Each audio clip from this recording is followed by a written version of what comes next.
Então, boa tarde a todos, a todas.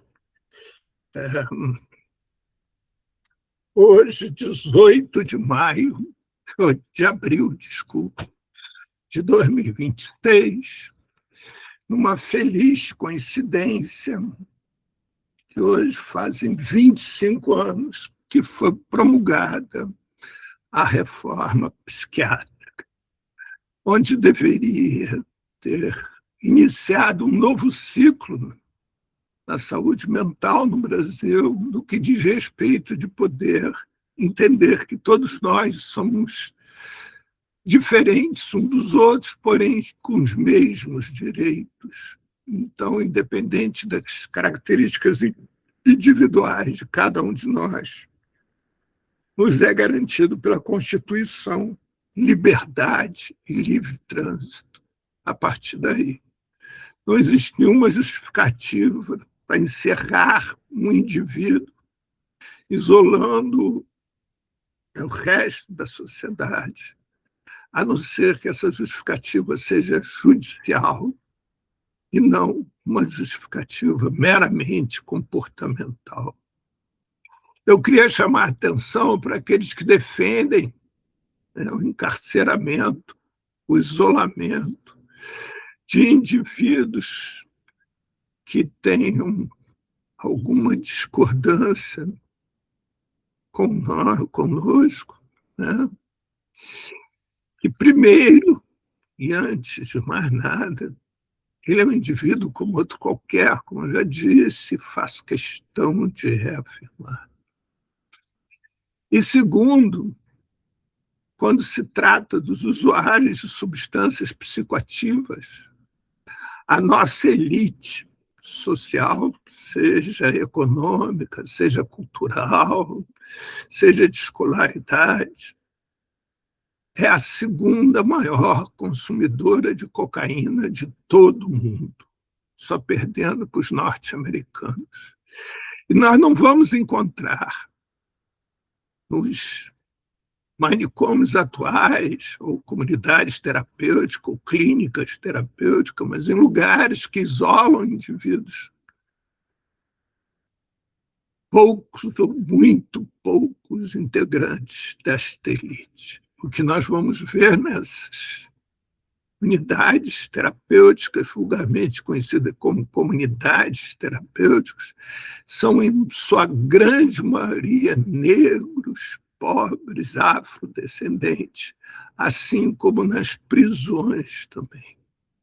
Os nossos integrantes das nossas elites, que cometem grandes crimes, como o Master, normalmente estão sentados nos tribunais, nos poderes legislativo, executivo, comandando a nação com um discurso moralista, porém uma prática absolutamente amoral. Então, nada justifica o encarceramento de um indivíduo, a não ser para protegê-lo de si mesmo e por um período extremamente curto, nunca por períodos longos. Eu me chamo Paulo Silveira, sou presidente do Observatório das Adições Bruce K. Alexander. E nós hoje estamos aqui para conversar a respeito dos desafios atuais da saúde mental. Nossa proposta, como vocês verão, é implantar um ciclo contínuo de roda de conversa com aqueles que transitam pela área de saúde mental, sejam profissionais, sejam usuários, sejam familiares, sejam militantes, de tal maneira que a gente possa trocar informações e, ao trocar informações, construir novas informações que respondam a perguntas atuais, que essa política, essa psiquiatria neocolonial ainda não responde. Né? Aquele famoso livro em que categoriza as pessoas, ele é tão discriminatório como qualquer outro que tenta fazê-lo. Então, hoje nós estamos inaugurando essa primeira roda de conversa e espero que venhamos muitas. Como eu sou uma pessoa extremamente prolixa, principalmente quando se trata desse assunto, eu preparei um PowerPoint para me servir de guia. E aí, aos participantes, eu vou pedir a gentileza de, quando quiserem falar comigo, por favor, me interrompam, porque eu não vou ficar vendo vocês. Então, tem que ser sonoro. Tá?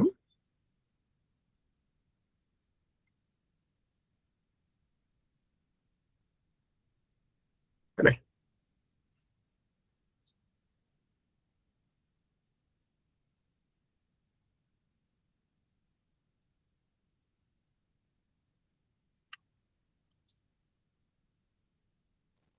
PowerPoint me lembra o Deltan Dallagnol.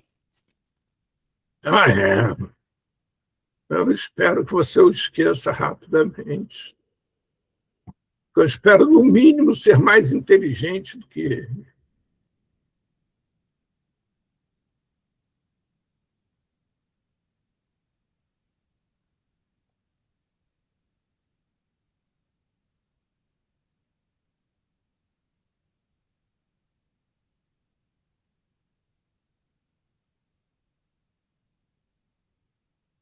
Bem, então, ok, vocês me veem? Vejo sim.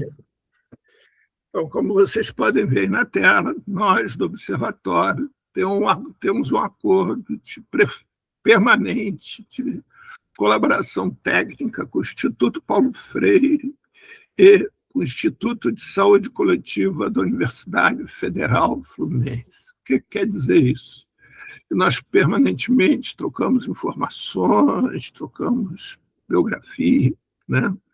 E tentamos ir construindo junto um caminho que seja possível para todos nós. É muito importante reafirmar mais uma vez que nós trabalhamos, nosso objetivo é a busca pela autonomia do indivíduo. Sempre. Nós não temos nenhuma pretensão no observatório de ensinar qualquer um a viver. O que nós temos a pretensão é disponibilizar para quem queira nosso conhecimento de tal maneira que torne-se possível a existência desse indivíduo dentro dessa sociedade, respeitando a cultura dele, a forma e o desejo de viver, contanto que isso não implique em prejuízos ao que o circunda, né?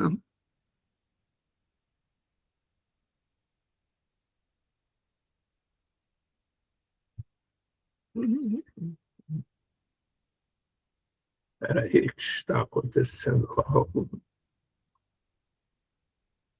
Sim. Bem, esses são nossos duas fontes de inspiração, Paulo Freire e Bruce. Todo o trabalho de Bruce é baseado e é misturado com o de Paulo Freire, no sentido de que, como eu disse, a busca pela autonomia do indivíduo. É de tal maneira participar com ele da leitura do mundo, para que nesta leitura do mundo ele possa identificar o seu lugar e, dali, reconhecer seus direitos e seus deveres. Bruce é hoje considerado a maior referência internacional viva, ele tem 87 anos, sobre questões de promoção da inclusão social, do público excluído social. Isso quer dizer que estão incluídos nesse público usuários de substâncias psicoativas, neurodivergentes e todos aqueles outros que se sintam à sombra da sociedade. É importante reafirmar que, para nós, o diagnóstico de cada um é dado por ele próprio, não é dado pelo outro, né? Então, para nós, a adição é um processo em que o indivíduo inseriu algo em suas vidas e que ele sozinho não está conseguindo retirar. E aí ele pede ajuda a alguém que possa o ajudar, né?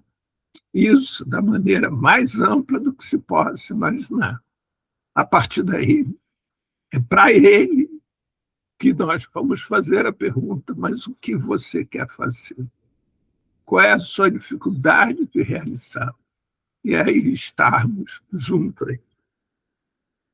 Tudo isso começa no final dos anos 60, início dos anos 70, quando o Bruce se forma na Universidade Simon Fraser, no Canadá, e observa, eles formam como psicólogo, e ele observa que o que nós sabíamos, o que a humanidade sabia a respeito da relação do usuário com substâncias psicoativas, são frutos de uma experiência promovida com um camundongo preso em uma gaiola, chamada gaiola de Skinners, onde lhe é oferecido água, comida e uma droga que na época era heroína, porque era considerada a pior delas. E a partir daí, o camundongo consome a heroína até a morte. Bruce, um pequeno grupo de amigos, eles eram 6 ao todo, imaginam o que aconteceria se eles socializassem esse camundongo. Então, eles construíram, dentro da Universidade Simon Fraser, e com a permissão do governo canadense, da própria universidade, e uma sala, uma área de 20 metros quadrados, onde eles colocaram ali 16 camundongos. E depois colocaram 16 gaiolas nessa mesma sala com outros 16 camundongos. E passam a oferecer heroína, água e comida para todos os 32 camundongos, tanto socializados quanto os presos, contidos. O que se observa é que os camundongos isolados consomem heroína até a morte. Os socializados dão atenção alguma à heroína, vão lá, aprovam, mas abandonam. Essa, como ele disse, essa experiência demora e dura 6 meses. E durante 6 meses, várias alternativas são tentadas, como, por exemplo, pegar os camundongos que estavam presos em gaiolas, consumindo heroína até a morte, e socializá-los. E pegar os que estão socializados e colocá-los na gaiola. O padrão se repete. Aquele que consumia heroína até a morte, ao ser socializado, ele imediatamente abandona o hábito da heroína. E aquele que está socializado e é preso na gaiola, imediatamente começa a conseguir consumir heroína e assim vai até a morte. E aí chega-se à conclusão que a questão da socialização era fundamental no consumo de substâncias psicoativas. Bruce morava na cidade de Vancouver, que naquela ocasião toda essa economia baseava no maior presídio do Canadá, que era no meio da cidade. E, além disso, Vancouver é um porto. Então, era toda a atividade portuária que sustentava principalmente muitos imigrantes chineses. E tinham também muitos nativos que viviam pelas ruas, ou seja, o nível de miséria era muito grande. E ele passa a se dedicar a trabalhar com essas pessoas, o que ele faz ainda hoje, aos 87 anos. E uma série de experiências foram sendo produzidas, todas proibidas de serem divulgadas, né? Nós só tomamos um conhecimento maior do trabalho de Bruce com o advento da internet, que a partir daí não teve como promover a censura, e cada vez ratificando mais, inclusive, algumas experiências internacionais, né? Que a questão da socialização é fundamental para o ser humano, como deveria já estar claro para todos, né? Uma vez que nós somos a espécie mais fraca existente no planeta Terra e que só sobrevivemos por causa da solidariedade, né? E depois pela capacidade de desenvolvermos uma interação com o que nos cerca, né? E por isso a espécie humana chegou onde está. E aí eu conheci Bruce há alguns anos atrás, sinceramente já não me lembro quantos, foram tantos, são tantos. Nós somos muito amigos, nos falamos com frequência e temos um grupo de estudo do qual eu participo, que é um grupo que tem pesquisadores nessa área, dedicados a essa área, de diferentes nacionalidades, com experiências em diferentes locais de origem. E é um trabalho extremamente rico, no sentido de que o seu objetivo, nós não abrimos mão de termos como objetivo a autonomia e a inclusão social. Mesmo para aqueles que têm por hábito, né, o consumo de substâncias psicoativas, sejam legais ou ilegais, o nosso trabalho não tem como objetivo a abstinência, ele tem como objetivo a autoestima, a inclusão social. Eu quero lembrar um fato a vocês, principalmente por estarmos falando sobre saúde mental, que um dos grandes mentores da saúde mental, Sigmund Freud, era usuário de cocaína. Ele todo dia, segundo a filha dele, tem um livro escrito Freud e a cocaína. Todo dia de manhã ele usava a cocaína porque ele dizia que era necessário para ele acordar. E ele foi morrer nada, não tem nenhuma implicação o consumo de cocaína durante 40 anos ou mais, se não me engano. O que ele foi morrer foi de um câncer por causa do hábito de fumar, um câncer na boca. Então, isso é só para vocês marcarem ainda mais, né? Que não são as drogas ou o consumo de substâncias psicoativas que levam o indivíduo a qualquer lugar na vida. É o seu lugar na vida que o leva a esse consumo de substância psicoativa. Bem, com o surgimento do mercado comum europeu, surge o grande temor de que, como acabava as fronteiras para os cidadãos dos diferentes países que compõem o mercado comum europeu, existia um temor de haver uma migração maciça daqueles que procuravam por políticas públicas para atender às suas demandas. E uma dessas questões se diz respeito ao uso de substâncias psicoativas legais ou ilegais, vulgarmente conhecidas como drogas. Existia um medo muito grande, principalmente de correrem para a Holanda. E assim é criado o Observatório Europeu da Droga e da Toxodependência, que atua com o sentido de estimular a implantação de políticas públicas que promovam a inclusão social, uma metodologia baseada exatamente na mesma metodologia que nós, né?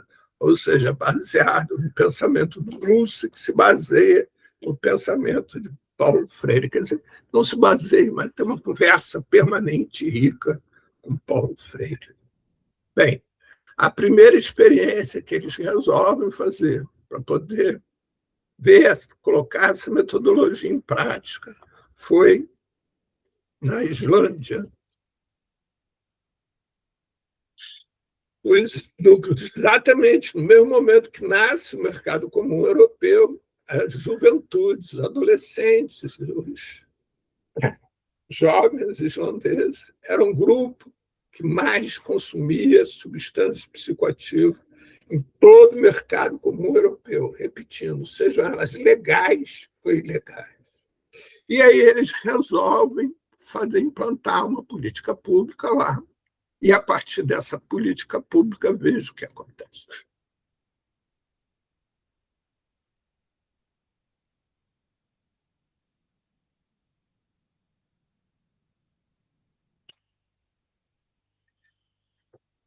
Normalmente é assim.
Bem,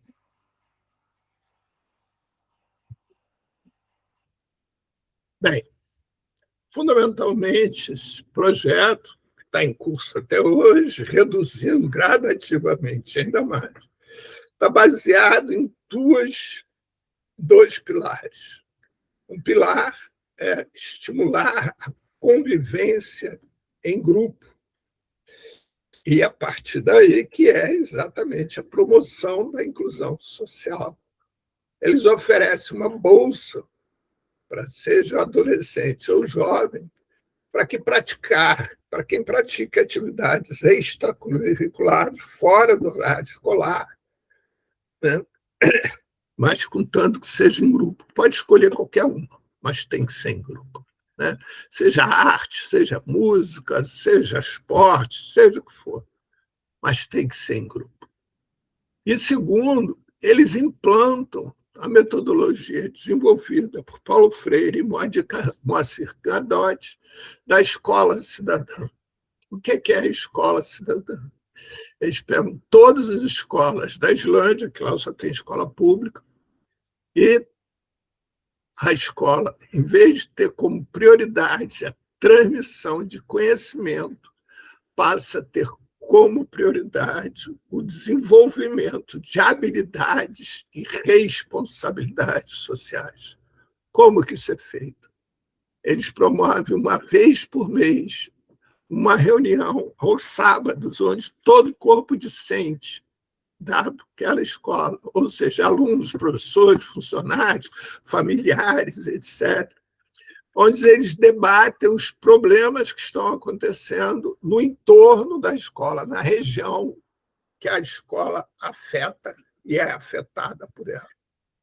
E aí cabe àquele corpo docente encontrar soluções para aqueles problemas. Ou seja, estão pichando muito na região.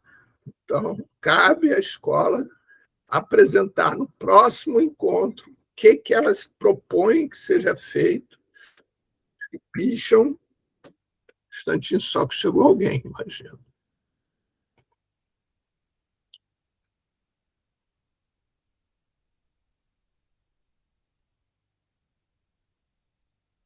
Pronto. Adilson chegou.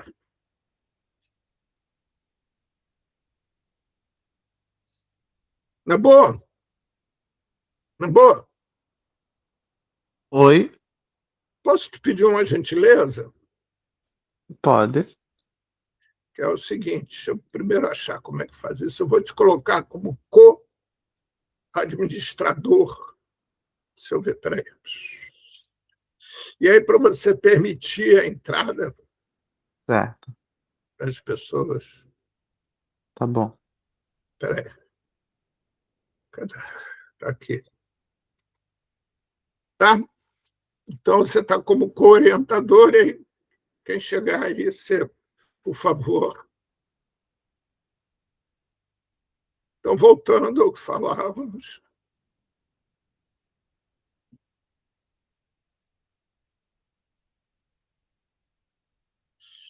Bem, é a partir dessa amizade com Bruce que Bruce acaba me convencendo a abrir essa instituição, o observatório, né? E impondo que eu fosse o presidente disso, né? Impondo efetivamente. Bem, e aí surge o observatório, cujo símbolo é essa cena do filme O Garoto. Não sei se vocês viram, mas é que a intenção é falar sobre o amor acima do grau parentesco e, além disso, o desejo de estar junto, estar com. Todo o nosso trabalho é baseado nesse princípio de Daniel Small, que também é um cientista.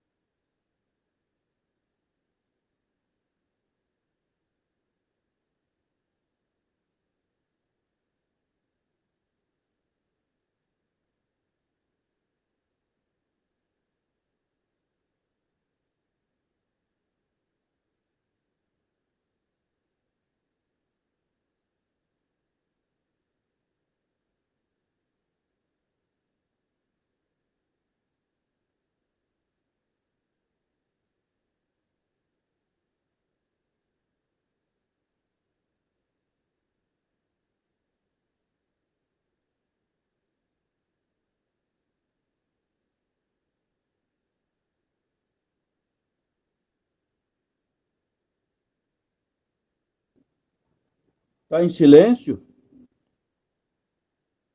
Eu acho que ele caiu. Eu tava pensando que eu que tinha caído. Já estava travado algum tempinho, né? E aí eu acho que por fim ele caiu. Daqui a pouco ele volta. Coisas da internet.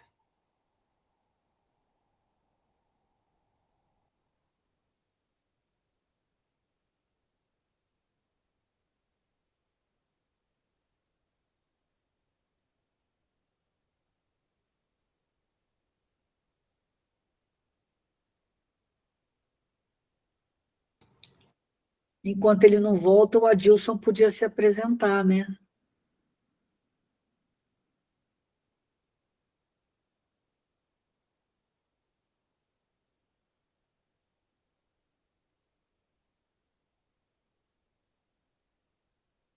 Oi, boa tarde. Eu sou Adilson. Estou falando aqui de São Paulo, capital da Zona Leste. Eu participava sempre, né? Mas de um tempo para cá estou participando muito pouco, dia de segunda, porque a gente está tendo reunião nas segundas-feiras também de uma outra articulação da saúde mental, né? Aí eu vi hoje aqui, eu estou livre, eu falei, vou entrar um pouco para participar, tá? Já estou de volta, pessoal. Desculpe que caiu a luz aqui onde eu moro. Desculpem. Bem, então,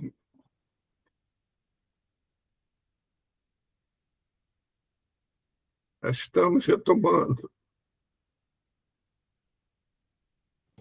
Estamos te ouvindo. Ah, legal. Perfeito.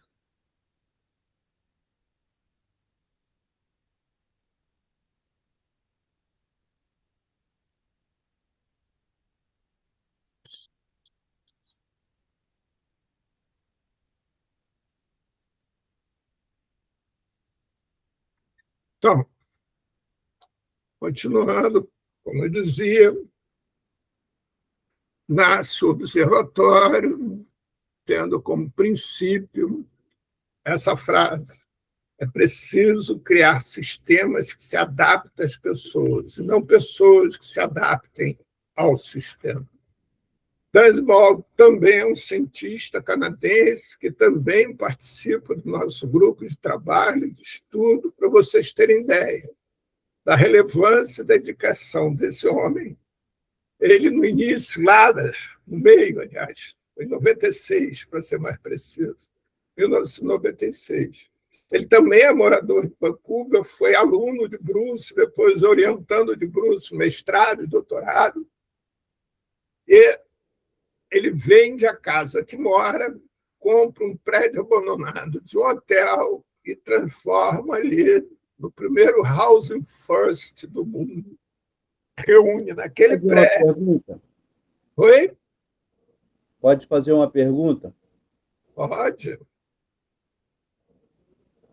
Fale, amigo. A essa frase, é preciso criar sistemas. Quem cria os sistemas? Então, todos nós.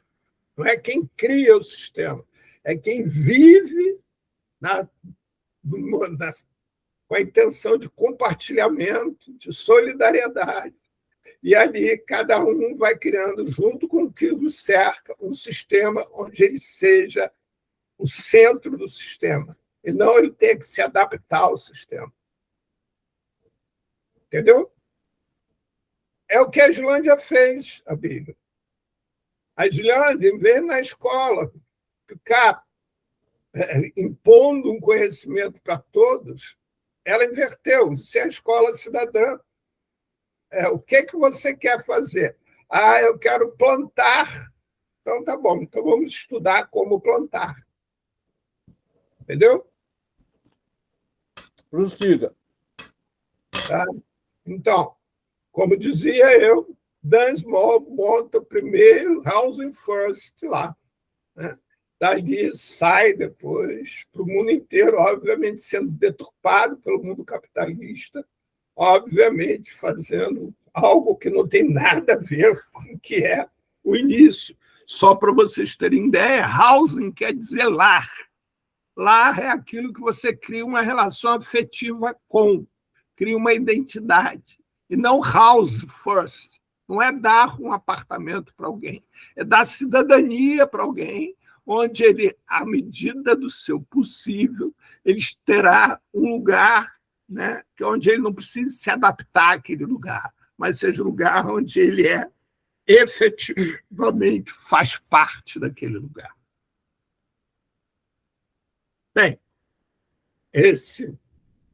o observatório nasce com o apoio de inúmeras pessoas, algumas conhecidas, outras nem tanto. No centro é o Bruce. Vocês veem aqui, por exemplo, Paulo Gadelha, meu amigo, ex-presidente da Fiocruz, Padre Júlio Erlanja, ex-diretor de comunicação da TV Globo, Luiz Eduardo Soares, Miguel, que foi presidente da maior empresa construtora de plataforma do mundo, Temporão, Emerson Merri, que está constantemente conosco, dando palestras, etc. Né? E por aí vai. E aqui no canto esquerdo de quem olha, tem minha querida amiga Ângela, que hoje é diretora do Instituto Paulo Freire. Essas fotos aqui, se você for ao nosso site, está acompanhada de outras tantas, né? E tem depoimentos de cada um deles falando sobre por que eles participam do observatório. Nossa missão: fortalecer o Estado, disponibilizando tecnologias para a promoção da inclusão social.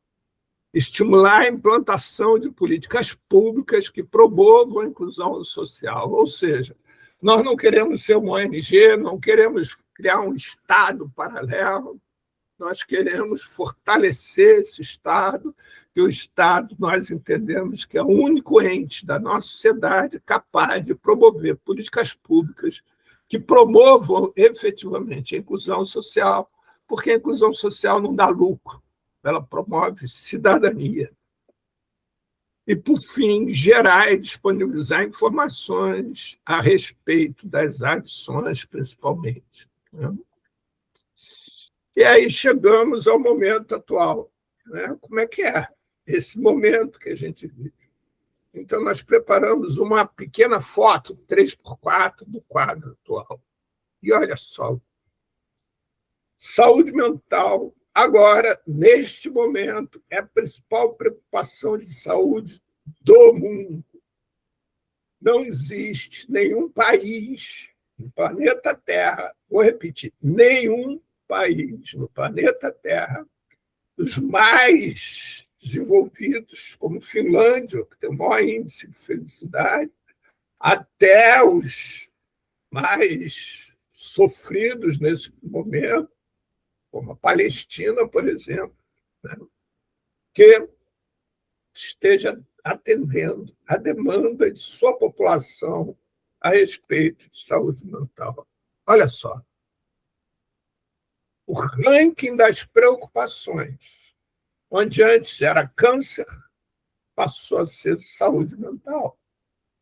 Estresse, obesidade, abuso de drogas, diabetes, doenças cardíacas, abuso de álcool,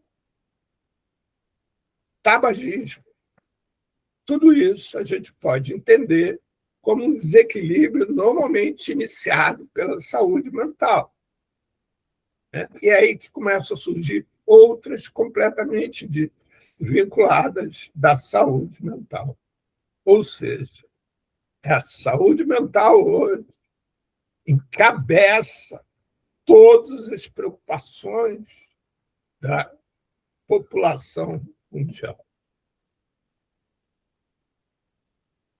No Brasil, nós temos 18 milhões de pessoas, de brasileiros ansiosos, e só 5% fazem terapia.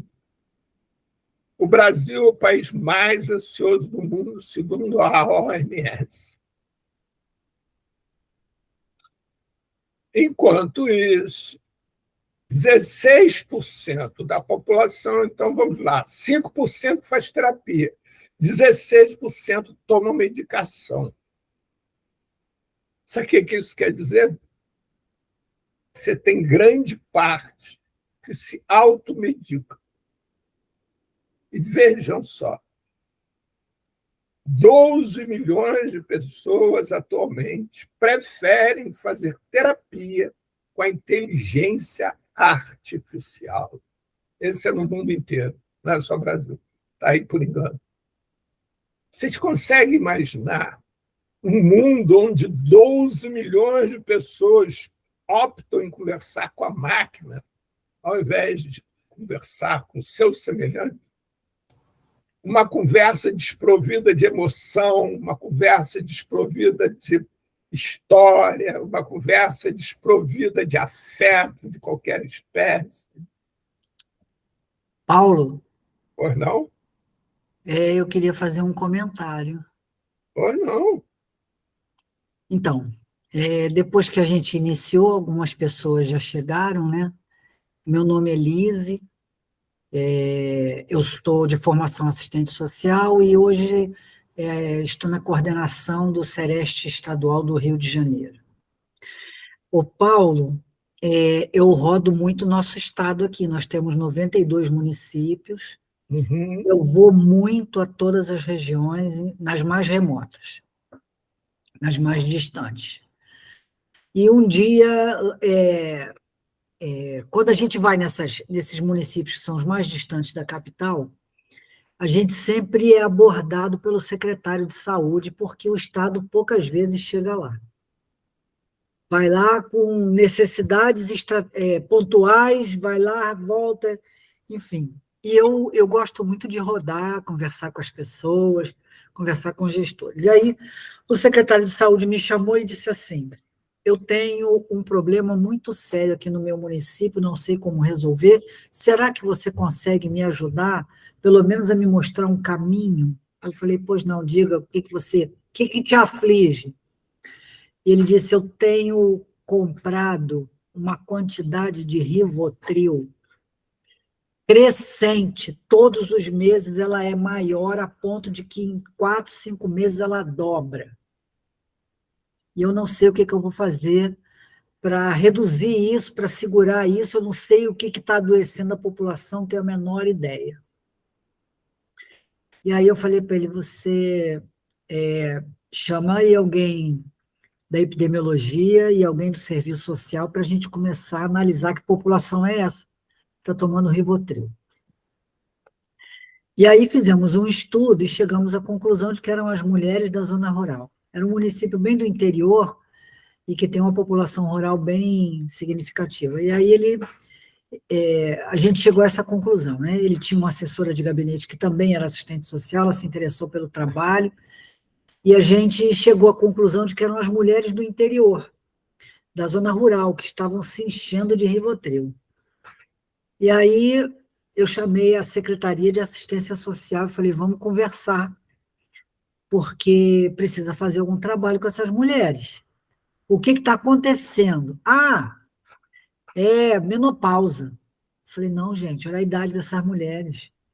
40 e poucos anos, elas ainda não estão, não. Elas podem até estar começando, entrando numa fase pré, mas não é possível. Bom, para resumir essa história, nós fomos conversar com as mulheres. Fizemos rodas de mulheres para conversa. E aí concluímos que elas estavam vivendo um momento de solidão. Elas estavam vivendo a síndrome do ninho vazio, porque na roça elas casam cedo, têm filhos cedo e os filhos vão embora cedo. Os maridos se envolvem com o trabalho na roça, chegam em casa no final do dia cansados, deitam e dormem. E elas ficavam o dia inteiro a fazer a mesma coisa todos os dias, limpar a casa, faz comida, lava roupa, limpa a casa, faz comida, lava roupa, e estavam ficando sozinhas demais, sem identificar função social. E aí, bem, eu sei que a Secretaria de Assistência Social passou a trabalhar um pouco mais com esses grupos de mulheres, eram vários grupos de mulheres, e buscar orientação e função social para elas, né? Buscar estratégias de sobrevivência, de gerar dinheiro, de fazer algumas coisas que pudessem estar ativando o trabalho conjunto e estimulado, inclusive, pela questão de receber dinheiro, né? E eu não sei se diminuiu o uso do Rivotril, mas eu sei que parou de crescer. Então, eu estou tentando fazer uma ponte com isso que você falou da questão do medicamento, que as pessoas acabam tomando medicamento e fazendo terapia medicamentosa ao invés de fazer uma terapia de sociabilidade, né? E foi um pouco do que aconteceu com essas mulheres. É isso. Obrigado pela sua contribuição nisso. Olha só como ela vem bem de encontro que a gente está falando. Taxa de suicídio no Brasil cresce entre jovens e crianças. Crianças é um termo proibido quando se fala em suicídio, né? Mostra estudo da Fiocruz. Isso diz respeito ao que você está falando. Lugar social. Essas pessoas estão para chegar na sociedade e não conseguem perceber qual o seu lugar social.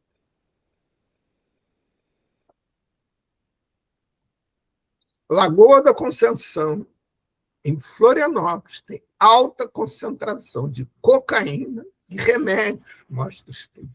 A Lagoa da Conceição, não sei se vocês se lembram, situada em Florianópolis, é um dos seus principais atrativos turísticos.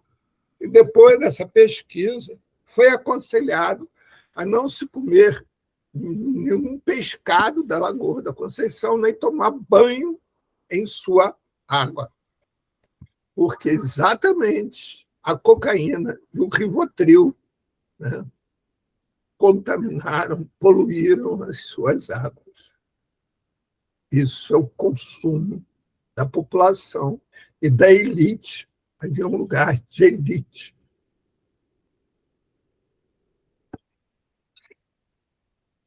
Em termos de afastamento de postos de trabalho, olha só, estamos batendo recordes devido à tal da ansiedade.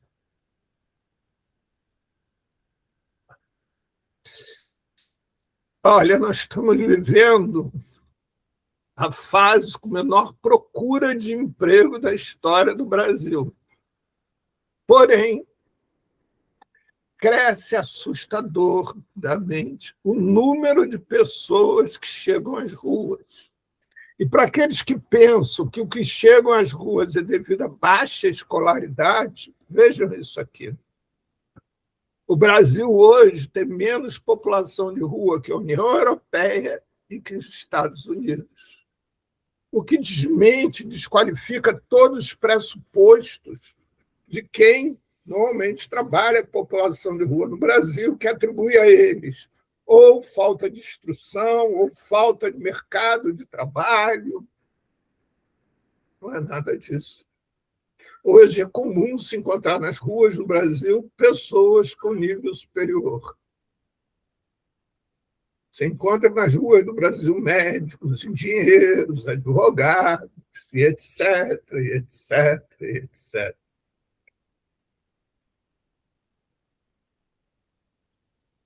Essa entrevista de Elon Musk é extremamente interessante. There will be fewer and fewer jobs that a robot cannot do better. What to do about mass unemployment? This is going to be a massive social challenge.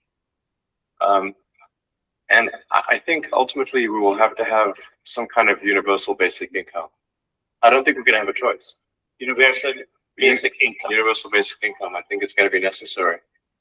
So it means that unemployed people will be paid across the globe. Yeah.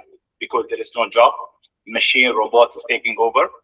That's simply and I want to be clear that these are not things that I think that I wish would happen. These are simply things that I think probably will happen. The output of goods and services will be extremely high. So with automation, there will come abundance. There will be almost everything will get very cheap. The harder challenge, much harder challenge, is how do people then have meaning? Like a lot of people, they derive their meaning from their employment. So if you don't have, if you're not needed, if there's not a need for your labor, how do you? What's the meaning? Do you have meaning? Do you feel useless? That's a much harder problem to deal with. Bem, Lise, aí está o que você falava em termos macros. Né? Eu discordo totalmente da ética de vida desse sujeito, mas é inegável que ele sabe ler o sistema capitalista a ponto de ter se transformado no homem mais rico do planeta. E ele faz uma descrição breve do momento atual, muito preciosa, né? Que é, não sei se vocês observaram, esse vídeo está dividido em 3 momentos. No primeiro momento, quando ele apresenta o problema, ou seja, a substituição nas linhas de produção de bens de consumo do ser humano pelo robô. Isso vai provocar um desemprego em massa. E aí ele fala, não, isso não é problema, né? A gente faz um salário, uma renda básica universal. Então, se o Paulo, por exemplo, não tem dinheiro para comer, eu dou dinheiro para o Paulo vai no meu restaurante, come e pronto. E depois, a partir daí, se o Paulo começar a me encher o saco, eu paro de dar dinheiro para ele morre de fome e acabou-se. Mas aí surge o segundo problema. Mas o que as pessoas vão fazer se não tiverem identidade social? Por exemplo, quando você vai num banco preencher uma ficha, tem lá profissão. Ninguém pergunta se eu sou pai, se eu sou filho, ou qual é a minha ética, o que eu acho da chacina na Palestina. Nada disso interessa. O que interessa é a minha profissão. Na hora que eu não tiver o que escrever ali, como é que faz? O que é que faz? Inúmeros estudos demonstram que vai acontecer, Elise, exatamente o que está acontecendo lá no campo, né?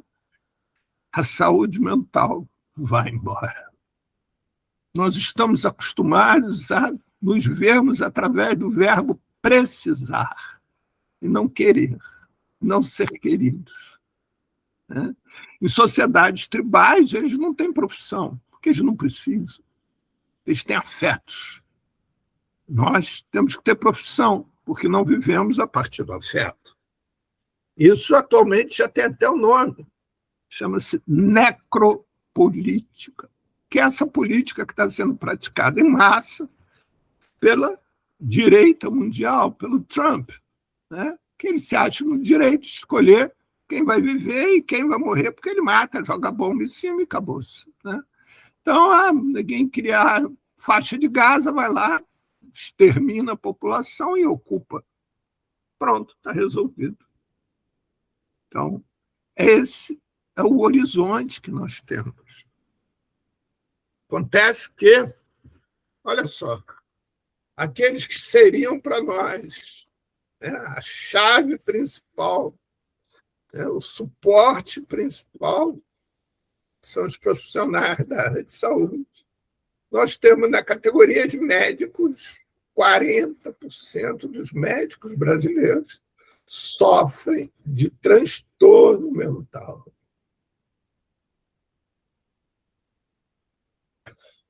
Os médicos mais atingidos são os que estão chegando entre os 25 e 35. Sabe por quê? Porque eles fazem medicina com ideário de que vão salvar vidas. E descobrem que a prática médica hoje é escolher quem eles vão deixar morrer, porque não podem atender a todos. Não tem como atender a todos. E muitos sequer se conseguem identificar o que ele tem. As mulheres, como sempre, são as que mais são atingidas, até porque cabe a elas lidar com afeto. E é onde existe buraco.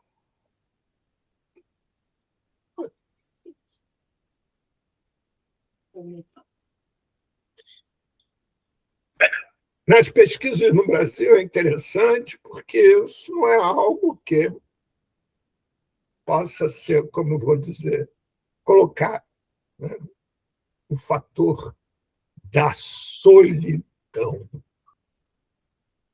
O exercício dessa profissão no mundo ocidental é absolutamente solitário, principalmente profissional da área de saúde mental.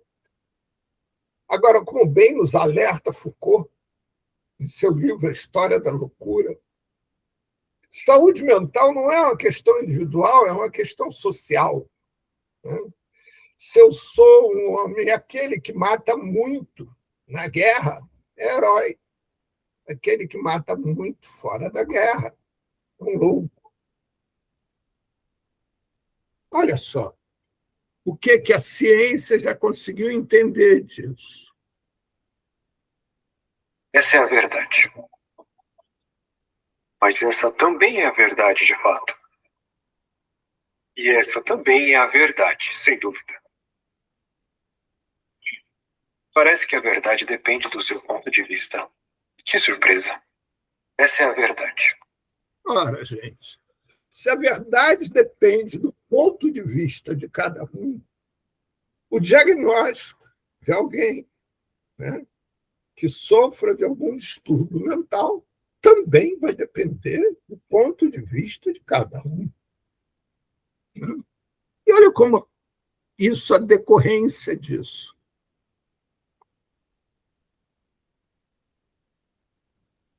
Só um instantinho.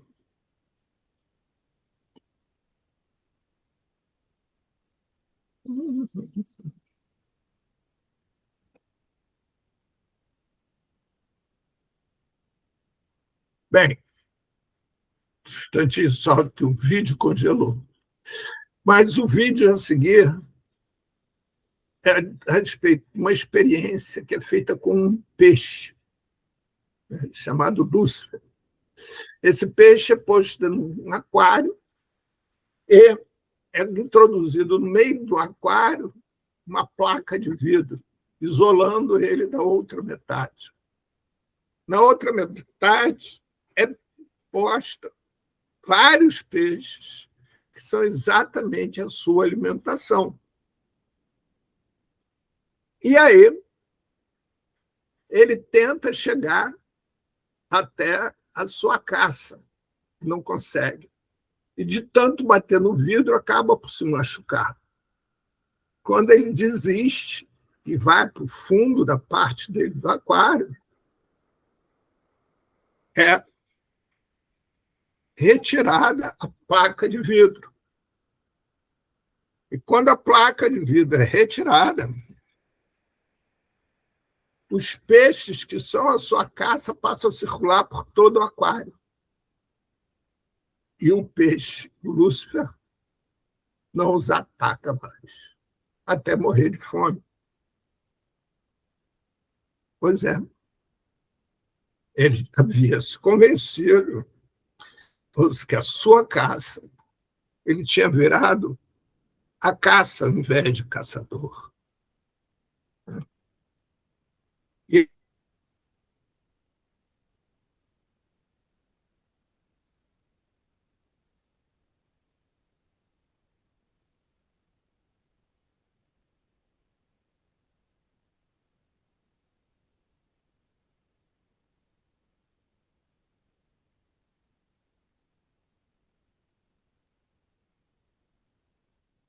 Parece que ele caiu de novo. É verdade. A internet hoje está complicada, né?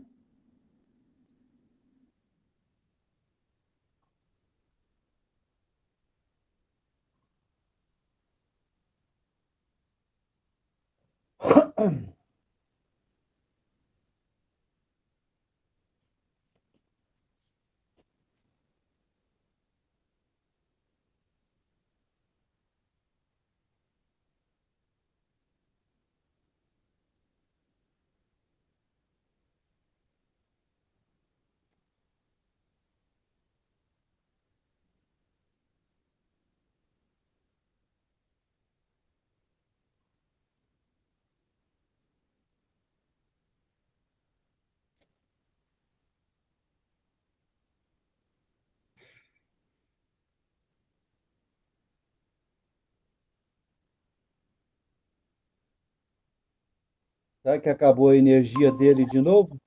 oi, de novo estou de volta. De novo? Desculpem, mas caiu a luz de novo aqui. E olha que eu estou em Botafogo, a cidade do Rio de Janeiro, para os que não são daqui, um dos... Eu tenho uma sugestão, privatiza que melhora. Pois é, não é? Eu já ouvi falar nisso também. Eu queria saber onde é que está essa história. Então, vamos lá, vamos voltar ao nosso vídeo. Ainda bem que a gente está trabalhando com saúde mental para não ficar nervoso, ansioso.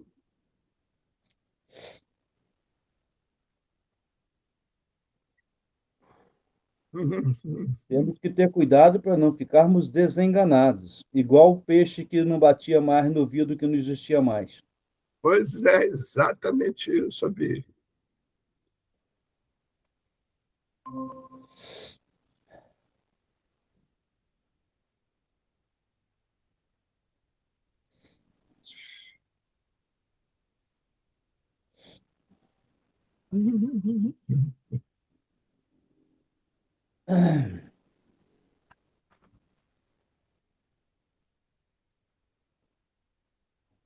Eu vou precisar sair 4h30 e vou numa missa de 10 dias de falecimento de um vizinho que foi achado morto dentro de casa. Segundo esse ano. Então, está aqui, olha, do que eu falava. Cientistas colocaram um pedaço de vidro transparente dentro de um aquário. À esquerda havia um peixe predador feroz. E à direita havia vários peixinhos de sua cadeia alimentar nadando ao redor. Quando o predador Lúcio Faminto viu o peixinho, ele avançou para atacá-los. Kirk bateu no vidro e saltou de volta. O Lúcio não podia acreditar e continuou atacando de novo e de novo. Mas cada tentativa foi inútil. As colisões repetidas derrubaram suas escamas e machucaram sua cabeça. Eventualmente, o Lúcio ficou com medo e recuou para o canto tremendo. Então, os cientistas silenciosamente removeram o vidro. Os peixinhos nadaram livremente por toda parte. mesmo ele se esfregando contra a boca do Lúcio. Mas o Lúcio nunca abriu a boca para comê-los, mesmo que estivesse morrendo de fome. Se recusou a atacar. Em sua mente, o peixinho não existia mais. Apenas a parede invisível permaneceu. Alguns dias depois, o predador Lúcio morreu de fome, cercado por comida. Esse experimento é conhecido como efeito...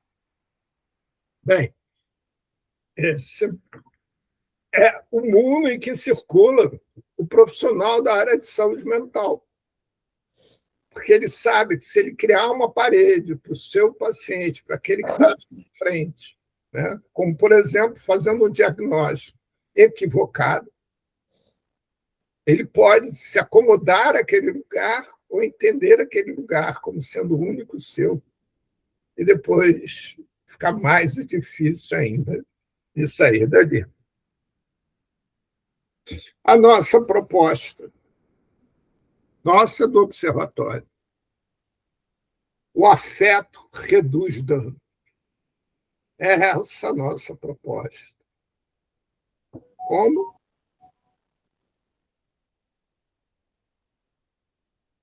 Realizando rodas de conversas virtuais semanais com foco em saúde mental e temas correlatos. Conforme houver a demanda, teremos rodas de conversas temáticas, ou seja, surgiu um número de pessoas interessadas por um determinado tema, só o tema mais popular atualmente, redução de danos. A gente faz uma turma com princípio, meio e fim, para fazer uma discussão específica sobre redução de danos. E, caso tenhamos recursos, a ideia é realizar, inclusive, encontros presenciais periódicos. Ao final de cada ciclo de rodas, publicaremos um livro virtual com textos participantes e convidados que ficará disponível em nosso site, ou seja, de livre acesso. Um pequeno documentário com os principais momentos das rodas de conversa que ficará disponível em nosso YouTube, ou seja, gerando e distribuindo, socializando a informação. Objetivo final: criar uma rede que acolha os que transitam na saúde mental, resgatando a solidariedade entre eles. Então, em vez de pacientes darem surras de médicos, surras físicas, né, como tem acontecendo, por acharem que os médicos é que não são culpados pelo seu atendimento deficitário, a ideia é que essas pessoas entendam que eles juntos são muito mais fortes e que se unam para que possam efetivamente promover a saúde de todos. O exemplo é isso aqui, ó. ¿Estas aves construyen un edificio de apartamentos en medio del desierto? No es ciencia ficción. Es obra del tejedor republicano. Estas aves africanas trabajan en equipo. No construyen un hogar. Construyen una ciudad entera en los árboles. Todo empieza con unas pocas aves llevando ramitas secas, hierbas duras y tallos espinosos. Los colocan sobre una rama fuerte. Día tras día, generación tras generación, siguen agregando material. El resultado es una estructura gigante de paja que puede medir más de 6 metros de ancho y pesar más de 1 tonelada. Pero lo más increíble está por dentro. Ese montón de ramas es en realidad un complejo de apartamentos con cientos de cámaras individuales. Cada pareja tiene su propia habitación. Estos nidos están diseñados como sistemas de climatización natural. Las cámaras internas se mantienen cálidas en las frías noches del desierto, mientras que las exteriores ayudan a disipar el calor durante el día. Algunas de estas megaestructuras se usan durante más de 100 años, pasando de padres a hijos, como una herencia. Estas aves construyen un edificio de apartamentos en medio de... E assim, chegamos ao lugar agora que nós podemos efetivamente praticar, né? Ou seja, trocar informações.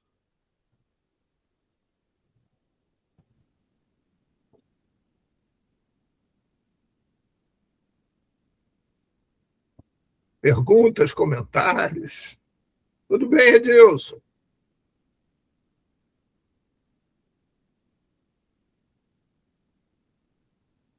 Oi, boa tarde para todas, todes e todos. Tudo bem, Paulo? Eu já me apresentei aqui quando você tinha Sim, caído um pouco daí. Então, entrei aqui um pouco, gostei do tema, né?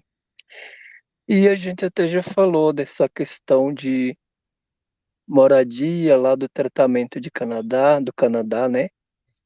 É, e daqui do Brasil, né? Que não avança. Hoje mesmo estava conversando com um amigo da Amazônia, que ele tá lá numa organização também da redução de danos da Amazônia, que é da saúde mental da FASM de lá, né? E assim, aqui é misturado a política de álcool e outras drogas. Uns governos de extrema direita puxa por uma outra política medicalocêntrica, hospitalocêntrica, é, prisional, né? Ou de morte também. Os que não chegam até a prisão, eles já eliminam na rua. O que está acontecendo? O que vem acontecendo? Os inúmeros casos, né? Isso na política de drogas. Foi quem aí? Eu vi os dados que são baixos, de que faz psicoterapia, né? Os que não faz, os que se automedica, né? Mas tem muitas pessoas que reclamam também de diagnóstico arbitrário, que não é feito nenhum diagnóstico preciso com exames corretamente, né, pela psiquiatria, e taca ali o CID. Ia ser muito CID de esquizofrenia, de bipolaridade, e agora essa de autismo, nossa, virou uma febre, né? Então, acho que falta até pesquisa desses dados, de diagnóstico de rótulo, né? Muitas pessoas do movimento de sobreviventes da psiquiatria criticam muito esses diagnósticos, porque a forma de vida que a pessoa ela leva nem é compatível com o diagnóstico que ela recebe. Esses diagnósticos muitas vezes servem mais como barreira para a pessoa caminhar, para ela trabalhar, para ela ter emprego, para ela sair do estigma social e da família, né? Ele serve como barreira, como algemas é, de canetada ou de rótulo, que é CID. Tá? Eu queria, assim, falar. A gente está numa luta aí também há quase 3 anos, sobre um comitê interministerial para as pessoas usuárias e familiar também participar da construção das políticas públicas de saúde mental, né? E olha só o tanto que demora. Essa semana passada, na quarta-feira passada, a gente teve uma roda de conversa e participou 2 representações do Desmad, e aí falou, vamos conversar ainda depois do feriado ou na última semana de abril, né? Quer dizer, e tem uma portaria publicada para esse comitê. Eles não querem nem que as pessoas usuárias e familiares participem da construção da política. Outro ponto crítico que a gente já falou aqui é que o que aprova em conferência não é efetivado, nem nas conferências gerais de saúde, nem nas conferências temáticas de saúde mental, né? Quer dizer, vai lá o povo, faz uma conferência ascendente, né? Que ela é da base até a ponte. Aí o relatório acaba sendo laudas que se engaveta e se esquece. Aí vem outra, né? Da 17ª para cá já vem outra a 18ª e nada é implantado. Então, assim, olha, é crescente no mundo e vai crescer mais com esses conflitos. Eu já falei aqui, tem gente que não concorda, que os conflitos gerados de guerra que está tendo pelo mundo inteiro e está se aproximando cada vez mais do Brasil também, com as ameaças que está tendo, né, dos Estados Unidos, tem uma tendência a isso gerar mais medo, mais ansiedade, mais desagregação social, né? Mais desemprego, mais falta de moradia. Ah, e quero falar uma coisa aqui também, Paulo. Saiu uma pesquisa essa semana sobre moradia no Brasil. Não sei se você viu. Passou no jornal hoje, depois dá um Google aí e acha falando, cresce o número de pessoas que estão morando mais sozinhas. Aí lá tem as faixas etárias, né, de pessoas que moram sozinhas e número de pessoas que estão morando de aluguel. Quer dizer, não estão fazendo também moradia para todo mundo. No projeto Minha Casa Minha Vida, agora, teve investimento altíssimo, mas não inclui pessoa solteira. Por exemplo, se a pessoa for solo, a alternativa dela é ficar agregada, morar num quartinho relento, pagando aluguel, ou em uma pensão. O que tem de homem em pensões com 10 até 10 pessoas ou em hostel morando, principalmente a população masculina, porque as políticas públicas diz que não pode ter um homem solteiro ter uma casa, tem que ser a família, né? Já começa por aí, quem constrói a política pública. E está errado isso. Mulher. Não. Ah, se a mulher for solo. Eu conheço mulher solo também, da Então, saúde mental, que tem que pagar aluguel num quartinho mofado, relento, porque a Bolsa Família que ela recebe, ou o LOAS, só dá para pagar aquilo, entendeu? Então, tá a concluir aí, eu tenho tanta coisa que é contra, e tenho muita coisa que é positiva também, que a gente ainda precisa melhorar em políticas públicas. Obrigado. Abraço. E você, Elise?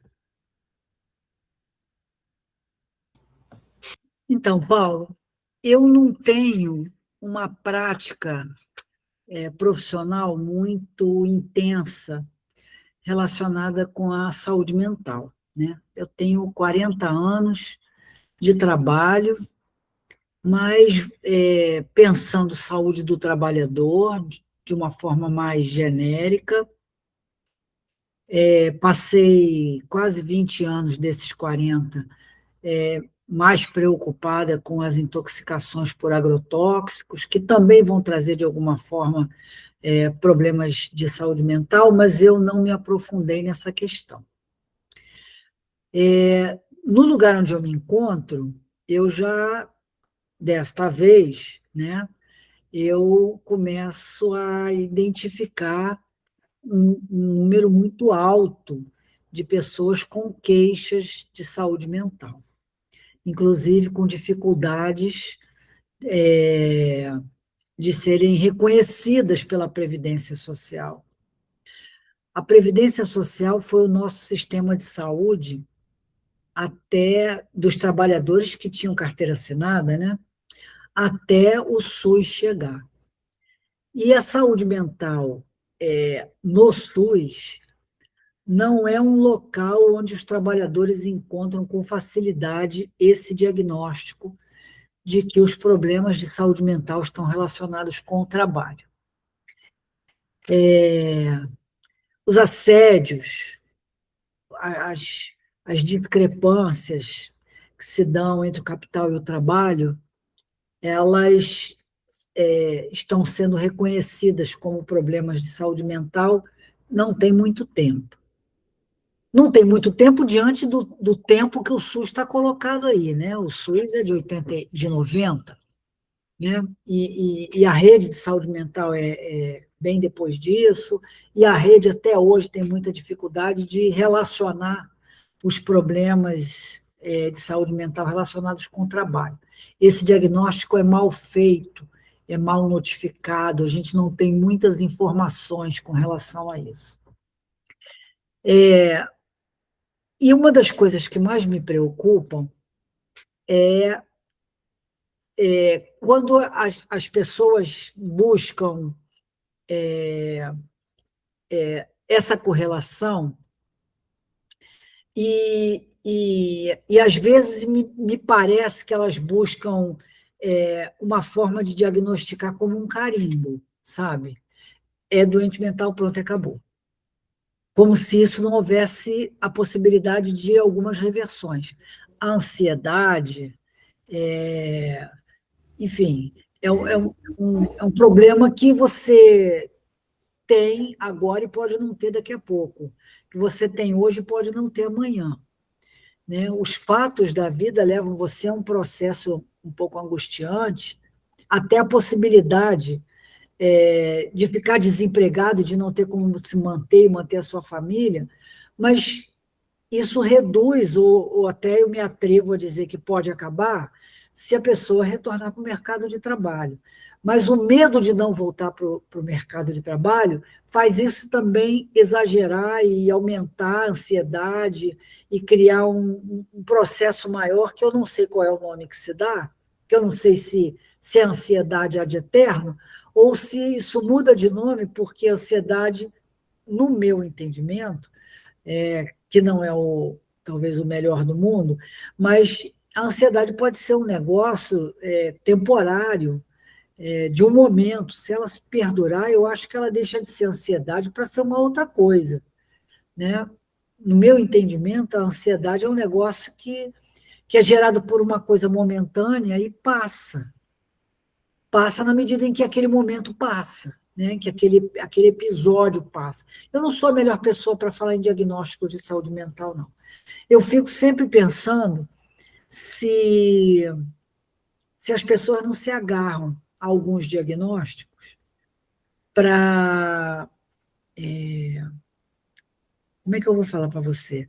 Não é para se privilegiar, não, mas é para assegurar, por exemplo, que o INSS o mantenha sob um benefício que vai conseguir manter o sustento e a vida. Né? E eu tenho me assustado um pouco com a forma das pessoas se colocarem na situação de... se colocarem... E aí eu não estou falando de outra, não. A própria pessoa se colocar numa situação de estar passando por um problema de saúde mental e como se ele fosse uma coisa permanente. Uma coisa é a doença mental, outra coisa são os episódios de saúde mental. Eu tenho uma certa dificuldade de diferenciar um do outro, mas eu também tenho ficado assim, um pouco angustiada com o exagero, sabe? Eu não sei se eu estou deixando claro a minha preocupação. No lugar onde eu sou coordenadora do Sereste. Eu recebo, por semana, pelo menos umas 8 a 10 pessoas fazendo essa queixa. Né? Estou com ansiedade, tenho problema mental, é relacionado com o trabalho, foi resultado de um assédio moral, foi resultado de um... E aí, elas querem laudo, elas querem documento, elas querem uma série... Mas elas não me pedem tratamento, elas não me pedem acolhimento, elas querem documentos para levar para o INSS e para ser mantida nesse diagnóstico por tempo indeterminado, para que isso garanta o sustento, ou garanta o emprego. Entendeu? Isso eu tenho identificado com uma frequência muito grande, isso me preocupa, porque elas não vêm pedindo acolhimento nem tratamento, elas não vêm pedindo ajuda, elas querem documento. E aí eu tenho tido uma certa dificuldade em lidar com isso. Vamos escutar rapidamente o Abílio, que ele está com hora agora, que ele avisou, só para escutar ele, depois a gente retorna. Fala, Abílio. Estou aqui, participando e fazendo as tarefas de casa do sábado. Vou falar rapidinho, depois eu vou Vou ter que sair que eu vou na missa de 10 dias de falecimento. Eu vejo a situação da humanidade, ao mesmo tempo que a gente vai rompendo barreiras de denunciando o escravagismo, denunciando os assédios, os chamados bullying, mas a gente não consegue evitar a fábrica. Eu me lembro de um conto antigo que tinha um cidadão lá na beira do rio, aí daqui a pouco vê uma criança afogando pelo rio.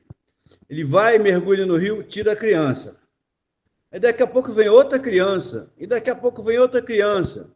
Aí ele decidiu ir rio acima para ver quem estava jogando as crianças no rio. Eu acho que a gente tem que tentar buscar esse caminho, identificar a fábrica de loucos, entre aspas, né? Para falar um termo mais fácil. A fábrica de problemas, de transtornos, chamado fora do estado da normalidade. Porque quem é que decide quem é que é fora do estado da normalidade? Qual é o estado da normalidade? Eu sou militante no Conselho Municipal de Saúde, representando as associações de moradores. E aqui, o maior problema que a gente está vivendo agora não é de violência, é do aumento da população em situação de rua. O prédio que eu moro aqui tem 2 acampamentos, um cada lado. Estou até aqui na portaria, ó. Esse painel bonito aqui é da portaria do prédio. Está ali o Antônio. A gente estava conversando exatamente sobre isso agora. Que um dos conselheiros do condomínio veio proibir ele de dar água para o morador de rua beber. Ele falou, eu prefiro perder meu emprego do que deixar de dar água para uma pessoa beber. Entendeu?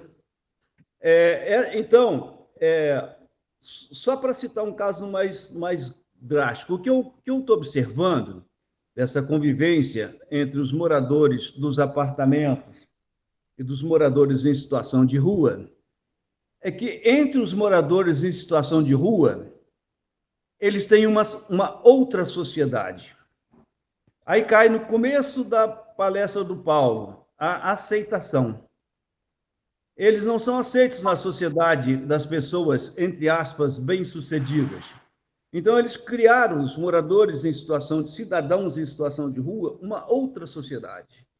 Eles têm uma ética, eles convivem na rua, as mesmas ameaças, as mesmas substâncias que eles usam, uma maior parte usa, né? Alguma coisa, os mesmos medos, os mesmos transtornos, só que entre eles não são excluídos, porque eles estão na mesma situação. Eles são socialmente aceitos entre eles. Vocês entenderam, Paulo? Tem tudo a ver com o que você estava falando lá, da história, do começo lá da apresentação. Então, a gente, em resumo, a gente tem que procurar identificar a fábrica. Só que a fábrica, por isso que aquela hora eu perguntei, quem cria os sistemas? Quando eu era jovem, pré-adolescência, na adolescência, a gente usava muito a expressão o sistema. O sistema naquela época era bem identificado, eram os militares e a repressão. A geração um pouco mais velha do que a minha era a geração dos hippies. Então, eles combatiam o sistema. Depois veio a geração que sonhou um mundo diferente, sem dinheiro, sem usar moeda, né? Que era, não sei se vocês conheceram, as comunidades alternativas, que sonhavam fazer comunidades onde as pessoas só trocavam coisas, não usavam dinheiro. Aqui no estado do Rio de Janeiro, no interior, aí tinham várias delas. E tinha uma época que tinha o encontro anual das comunidades alternativas, era na lua cheia de junho. Eu fui a alguns desses encontros.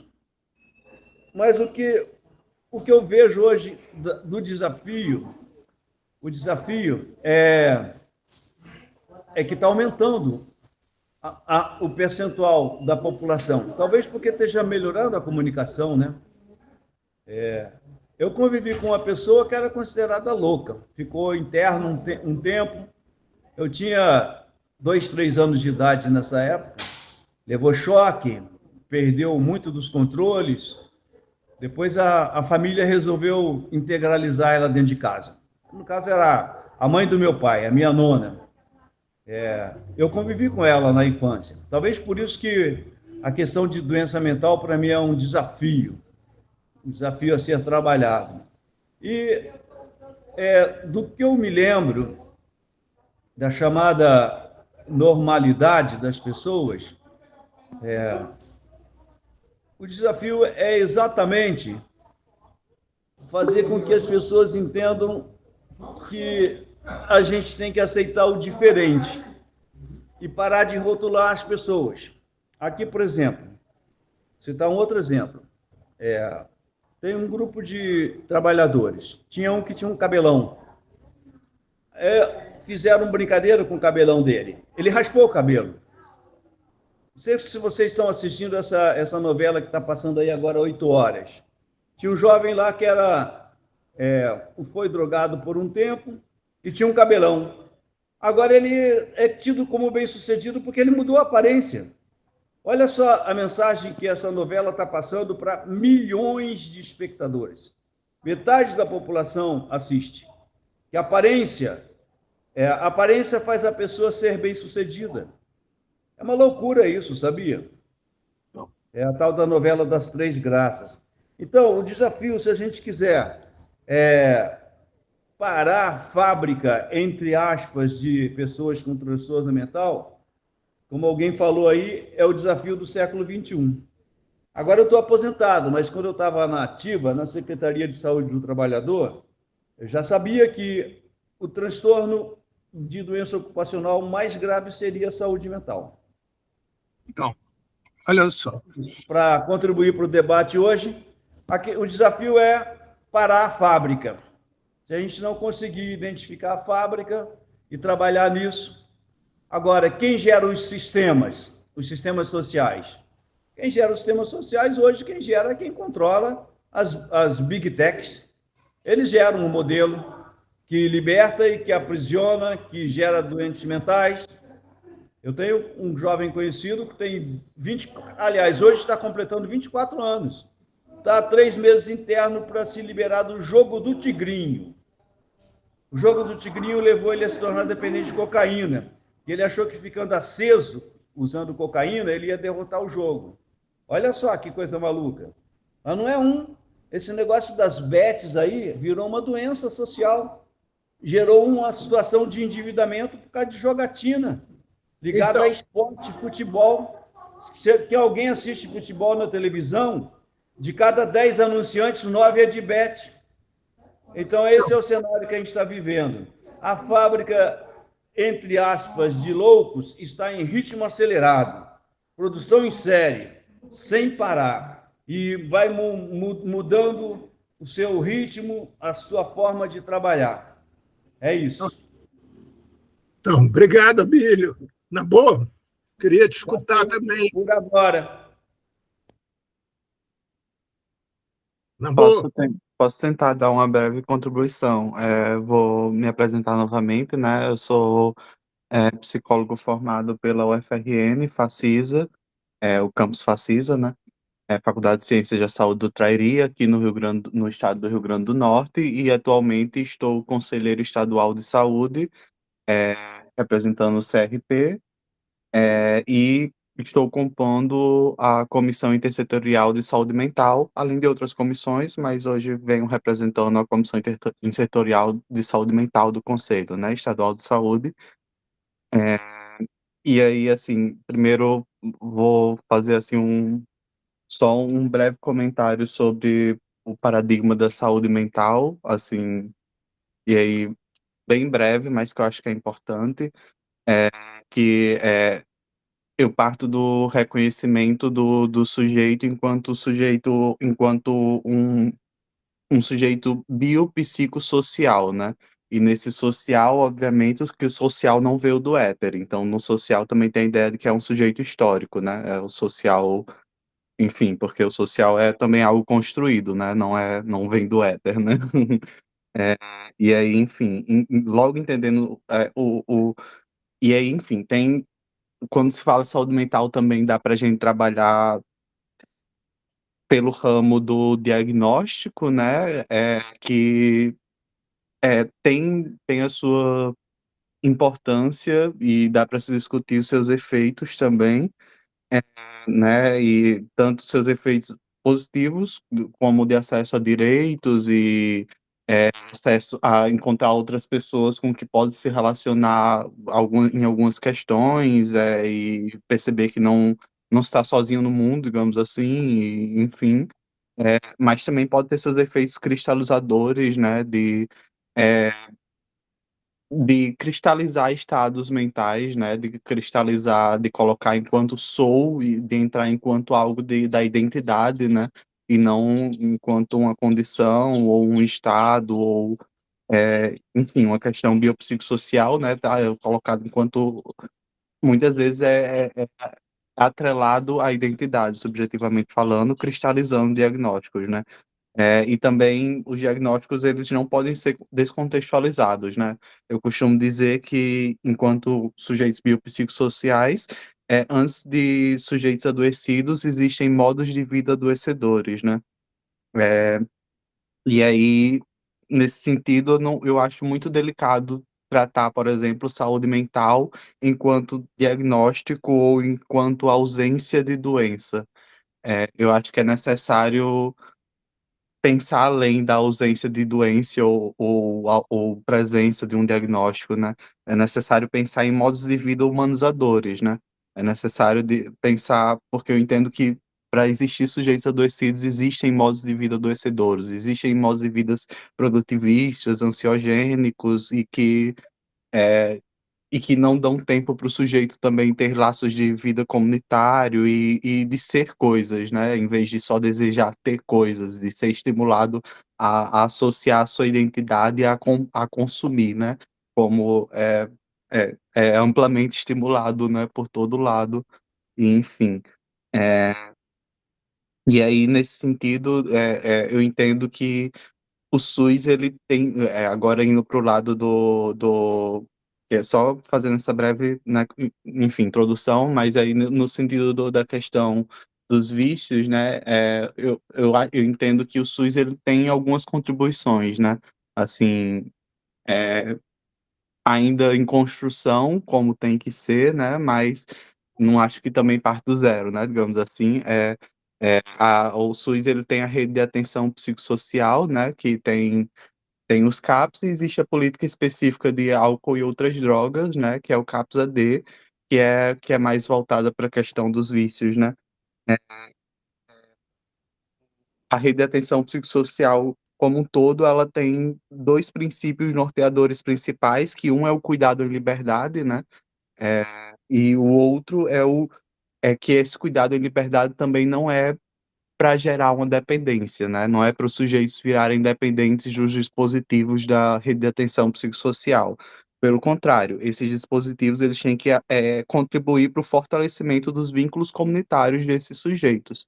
Ou seja, os CAPs eles têm que servir para ajudar a integrar ou reintegrar esses sujeitos à sociedade, e não se fechar dentro de si, pelo contrário, o CAPS tem que fazer o que puder para ajudar a construção e manutenção desses vínculos, porque entende que é aí que tem que enfim, e aí quando se fala, saúde mental, né, que também faz parte dessa, inserção em sociedade, essa vida comunitária, essa saúde mental, né.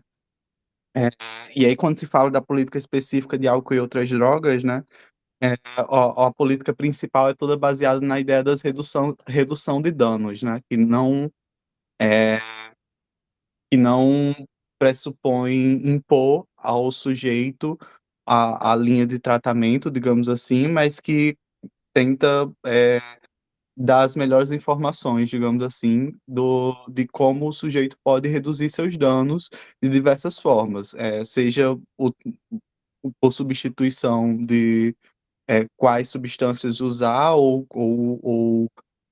como utilizar elas para ser de forma mais segura a sua saúde, né, enfim, como também ao mesmo tempo, né, estimulando esses vínculos comunitários, porque entendo que o que pode tirar esse sujeito dessa adicção é justamente o modo de vida humano, né? O modo de vida comunitário.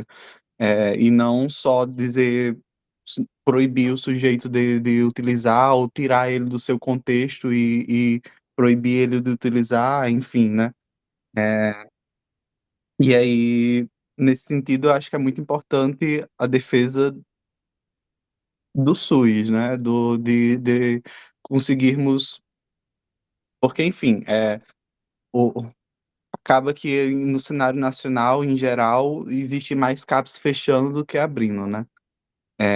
Enfim, tem uma necessidade. Não acho que a RAPS está perfeita, mas eu acho que ela está num caminho interessante. Assim, teoricamente, ela tem um caminho interessante, né? Digamos assim, existem bons exemplos modelo, né? Da RAPS que mostram que dá para ter um cuidado que não seja voltado para sim, que seja esse cuidado em liberdade de reintegração social, de redução de danos e com efeitos, né, enfim. Dentro do conselho, né, a gente tem algumas frentes de trabalho, né, que eu não vou, enfim, falar tudo aqui, mas uma delas é que a gente está tentando construir a política estadual de atenção, cuidados e proteção da saúde mental, álcool e outras drogas, que digamos assim, dentro das principais coisas que a gente está tentando construir nela, é atrelar a saúde mental a outros direitos, né? Eu vou até ler aqui só um artigo e 2 incisos, que é o artigo 4, até então, né, a gente ainda está em processo de construção. Como? Na boa, Sim. infelizmente, nosso tempo hoje está acabando. E aí, vamos deixar para uma próxima vez continuar esse debate. Pode ser? Certo. Eu só ia dizer assim, por causa que eu ia falar dos outros direitos que a gente atrela à ideia de saúde mental. Vamos deixar isso para o próximo. É bom que a gente tenha o que falar, no sentido de que surge a necessidade da gente ter um próximo encontro para continuar esse debate, né? Assim, gente, eu há muitos anos trabalho com o observatório e há muitos anos a gente promove rodas de conversa. A gente tem toda segunda-feira nós temos uma roda de conversa virtual que o Adilson frequenta, chama-se Papo de Segunda. E muitas vezes já bati papo com uma única pessoa, e daqui a pouco surgem 100 pessoas, e daqui a pouco surgem 10, e assim vai. Então, eu espero que esse primeiro encontro, embora tenha um número reduzido de pessoas, a gente não conte pelo número, mas conte pela vontade de participar. Cada um de nós abriu mão de seu sábado, de 2 horas de sábado de tarde, para estar aqui conversando, falando, se colocando à disposição do outro, para podermos concluir esse espaço de troca de informação, de construção de informação. Bem, nós precisamos, para que ele continue existindo, divulgá-lo, falar no boca a boca, divulgar nas redes sociais o material de divulgação, né? Abílio, por favor, fecha teu som, mas fala o teu lugar, divulgar isso o máximo possível para que a gente possa caminhar à frente. Então, aqueles que tiverem acesso a redes, no sentido de listas de Zap, listas de e-mails, etc., por favor, né?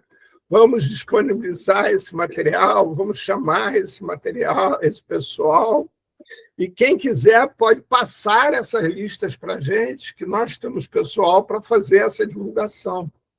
Então, problema algum. Quem quiser também fazer parte do Papo de Segunda, é só nos mandar uma mensagem que eu incluo vocês lá no Papo de Segunda, e através do Papo de Segunda vocês vão ter todo acesso ao nosso YouTube, que tem vários vídeos a esse respeito, inclusive do próprio Bruce, muito material, livros disponibilizados, sem nenhum ônus, de livre acesso, né? Artigos, etc.